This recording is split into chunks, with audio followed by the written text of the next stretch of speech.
Hello, my name is Sarah. I enjoy taking photos in my free time. There are a number of technical elements to this hobby. Many involve the user-centric designs that make the photos stellar. My self-portrait here is the start of providing you a peek into my world and some of the technical elements used to display it. My family is an important part of who I am. I'm very close to my parents as well as my nephew Stephen.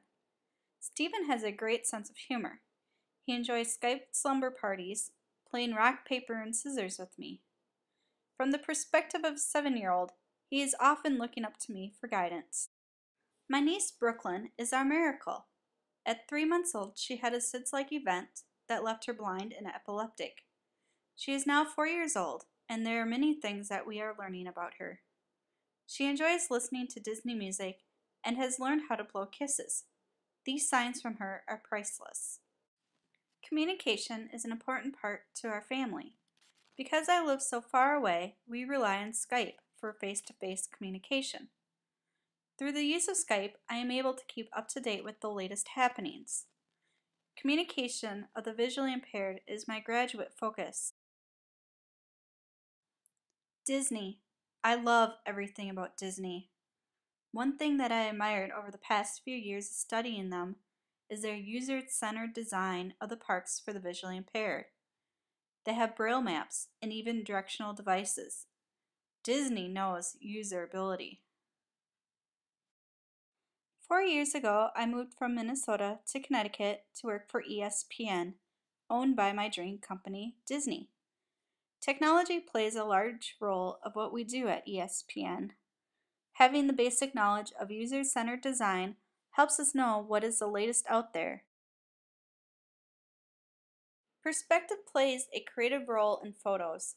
This photo was taken while I was in New York, provides comic relief to the user with the use of perspective. The Statue of Liberty is small compared to my hand and large compared to the city. Just like time, organization is one of my primary skills. I love to be organized and keep everyone on the same page during the project. Being organized early on will give you more time to focus on the various techniques I find important to user-centered design and that I am going to describe in the next few slides. This is a photo I took a few weeks ago. I love it because it uses elements of depth. Working with the Z coordinates can be difficult. However, after some practice with the camera, one can learn this skill to help the user remember that a photo is a two-dimensional image of a three-dimensional world. The rule of thirds. I love the rule of thirds so much that I have an entire album on Facebook called this. If you are to be visually pleasing, the rule of thirds is something that you should be able to do without thinking about it. It is great to be in artistic and user-centered design. I look at it as a technical skill, one that I've studied for over the past 8 years.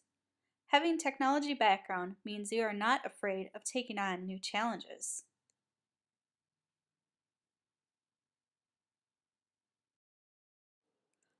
One Saturday night, I ventured out with a friend to the carnival in Bristol. Though these two rides were not moving, my camera captured them as if they were. Motion is something that helps the flow of usability. Every great design should have some type of motion. If there's one thing that people know about me, it is my time management skills.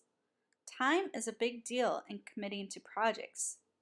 One needs to keep on a timetable in order to keep the clients happy with their needs and meet their deadlines.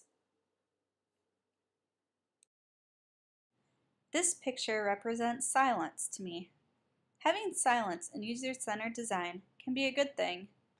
If you want to represent peacefulness or quietness, using nature is a great way to get the message across.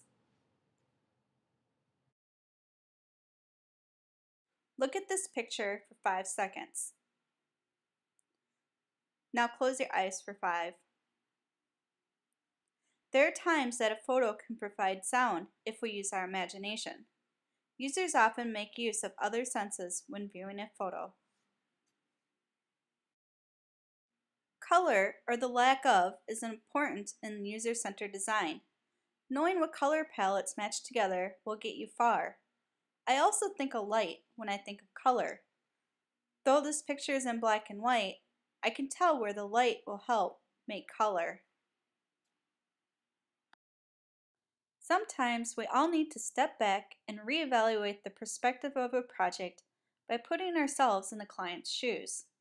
This way, we are better able to understand the needs and expectations of them and what the next steps of action are going to be. I call this picture overgrown. Why? Because a corn is overtaking me. I am dedicated and passionate to user-centered design, sometimes to the point that it overtakes me. As we all know, all good things must come to an end. At the end of a project, I like to reflect on the various skills that I had used and take note of what I can do differently the next time around. One must never stop growing, and I can't wait to grow and learn in this class. Harmony. It brings all the things together that I talked about into one. Having harmony is a type of user-centered designer that I want to become.